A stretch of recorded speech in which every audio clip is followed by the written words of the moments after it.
بسم اللہ الرحمن الرحیم۔ ایک صاحب بتا رہے تھے کہ میں جا رہا تھا تو میری نظر اچانک ایک سائیکل والے پہ پڑی۔ وہ سائیکل والا بڑی تیز رفتاری کے ساتھ سائیکل چلا رہا تھا۔ چلتے چلتے وہ ریلوے پھاٹک پہ پہنچا۔ اتفاق سے پھاٹک بند تھا، ٹرین کے آنے کا ٹائم تھا۔ اب ظاہر ہے ساری دنیا انتظار کر رہی تھی کہ ٹرین گزرے، پھاٹک کھلے تو ہم جو ہے وہ آگے جائیں۔ لیکن اس سائیکل والے کو بہت زیادہ جلدی تھی۔ اس نے کیا کیا کہ اپنی سائیکل اٹھائی اور اٹھا کر اس نے پھاٹک کے اوپر سے دوسری طرف سائیکل کو پھینکا اور پھاٹک کو پھلانگ کر دوسری طرف پہنچا۔ ریلوے ٹریک کو کراس کر کے وہ آگے پہنچا۔ دوسرے پھاٹک کا جو دوسرا دروازہ تھا اس کے اوپر سے پھر سائیکل کو گزارا، پھر خود اس کے اوپر سے گزرا اور سائیکل کے اوپر بیٹھ کر یہ جا اور وہ جا۔ یہ صاحب کہتے ہیں کہ مجھے بڑا تجسس ہوا۔ میں نے کہا کہ شاید بہت کوئی ایمرجنسی ہوگی کہ اس صاحب نے ٹرین کے گزرنے کا بھی انتظار نہیں کیا۔ یہ کہتے ہیں کہ خیر تھوڑی دیر بعد ٹرین کا پھاٹک کھلا، ٹریفک رواں ہوئی، میں بھی آگے بڑھا اور آگے بڑھ کے میں کیا دیکھتا ہوں کہ وہی صاحب جنہوں نے پھاٹک کھلنے کا انتظار نہیں کیا، پھاٹک کو بلکہ پھاٹک کے اوپر سے پہلے سائیکل پھینکی اور پھر خود اس کو پھلانگ کر کراس کیا، میں کیا دیکھتا ہوں کہ وہ کھڑا ہو کر مداری کا تماشا دیکھ رہا ہے۔ میرے بھائیوں، یہ ہمارے قوم کا المیہ ہے۔ میں اکثر یہ بات کہتا ہوں کہ اگر کسی نے دیکھنا ہو کہ ہماری قوم اپنے وقت کی کتنی قدر کرتی ہے اور اپنے وقت کو کتنا قیمتی سمجھتی ہے تو وہ ہماری ٹریفک دیکھے۔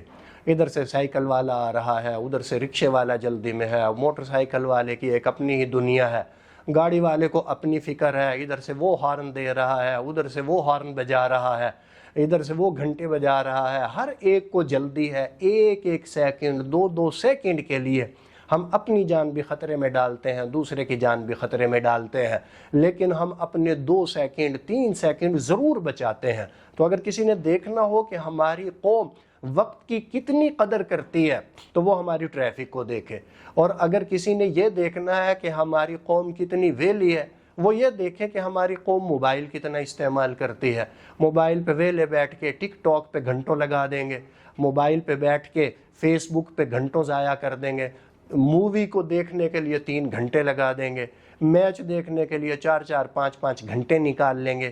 لیکن یہی میچ کے لیے 5 گھنٹے نکالنے والی قوم، مووی کے لیے 3 گھنٹے نکالنے والی قوم اپنی جان بچانے کے لیے 3 سیکنڈ نہیں نکال سکتی، 5 سیکنڈ انتظار نہیں کر سکتی۔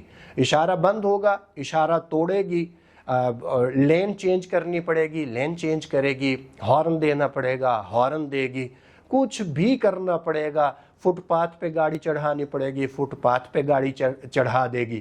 اسی طرح کچھ بھی اسے کرنا پڑے گا، لیکن اپنے 2 سیکنڈ 3 سیکنڈ بچا کر اور اس کے بعد 3 گھنٹے موبائل کے اوپر ضائع کر دے گی۔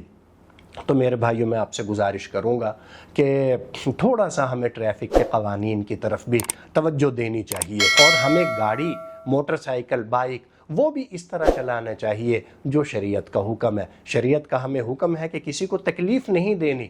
میں گاڑی اس طرح چلاؤں کہ کسی کو تکلیف نہ ہو، میں بائک اس طرح چلاؤں کسی کو تکلیف نہ ہو۔ شریعت کا حکم ہے کہ میں خود بھی ہلاکت سے بچوں، میں خود بھی نقصان سے بچوں، دوسروں کو بھی نقصان سے بچاؤں۔ مجھے گاڑی اس طرح چلانی چاہیے کہ میرا بھی نقصان نہ ہو، کسی دوسرے کا نقصان بھی نہ ہو۔ مجھے بائک اس طرح چلانی چاہیے میرا بھی نقصان نہ ہو، کسی دوسرے کا بھی نقصان نہ ہو۔ تو میرے بھائیوں، اس لیے میں آپ سے گزارش کروں گا کہ جیسے ٹریفک قوانین کی پابندی یہ قانوناً ضروری ہے، شرعاً بھی میرے بھائیوں ضروری ہے۔ جیسے ہمیں ملکی قانون کو سامنے رکھ کے ٹریفک قوانین کی پابندی کرنی چاہیے، اسی طرح ہمیں شرعی قوانین کو سامنے رکھ کے بھی ٹریفک کی قوانین جو ہیں ان کی پابندی کرنی چاہیے۔ اللہ تعالی ہمیں توفیق عطا فرمائے۔ السلام علیکم ورحمۃ اللہ۔